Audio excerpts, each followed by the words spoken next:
Rainbow ട്രാവലോഗിൻ്റെ പുതിയൊരു എപ്പിസോഡിലേക്ക് എല്ലാവർക്കും സ്വാഗതം.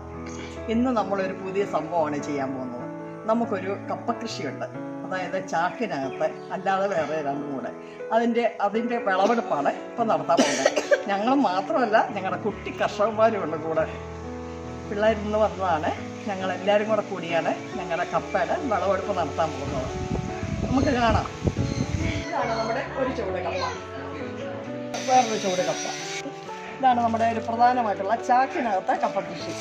നമുക്കിതൊന്ന് നോക്കണ്ടേ, എന്തുണ്ടെന്ന്, ഇതിനകത്ത് എന്തുമാത്രം കിട്ടുമെന്നുള്ളത് നമുക്ക് നോക്കാം. ഈ പ്ലാസ്റ്റിക് ഇങ്ങനെ കെട്ടിയിരിക്കുന്നത് എലിയുടെ ശല്യം ഒഴിവാക്കാനാണ്. വെള്ള പ്ലാസ്റ്റിക് ഇങ്ങനെ കെട്ടുകയാണെങ്കിൽ എലിയുടെ ശല്യം ഉണ്ടാകത്തില്ല.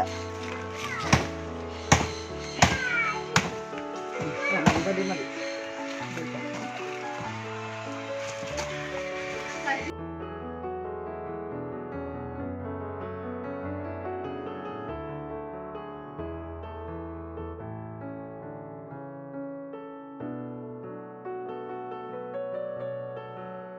ഇതിനകത്ത് കൃഷി കിട്ടിയിരിക്കുന്ന കപ്പയാണിത്.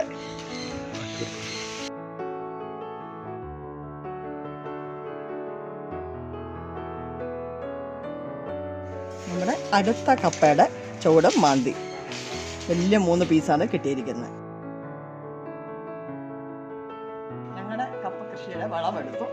ഞങ്ങളുടെ കുഞ്ഞു കുട്ടന്മാരും കൂടെ കൂടിയാണ് ചെയ്തത്. ഇത് 2 ചൂടേ ഉള്ളൂ, ഒരു ചൂടിലൊന്നും ഇല്ലായിരുന്നു. 2 ചൂട് കപ്പയാണിത്. ഇവിടെ ഏറെ രാസവളം ഒന്നും ചേർത്തിട്ടില്ല. നമ്മുടെ പൈപ്പ് കമ്പോസ്റ്റും അങ്ങനെ ഉള്ള വളം മാത്രമേ ചേർത്തിട്ടുള്ളൂ. അങ്ങനെ ഒരു കുട്ടി വ്ളോഗായിരുന്നു ഇത്. അതെല്ലാം കപ്പയുടെ വിളവെടുപ്പായിരുന്നു. അതെല്ലാം കഴിഞ്ഞു. ഇനിയിപ്പം ഇന്ന് ഇപ്രാവശ്യം ഇത്രയേ ഉള്ളൂ. ബൈ പറഞ്ഞേരെ. ഇനി അടുത്ത നല്ല വീഡിയോ ആയിട്ട് വരുന്നിടം വരെ ബൈ.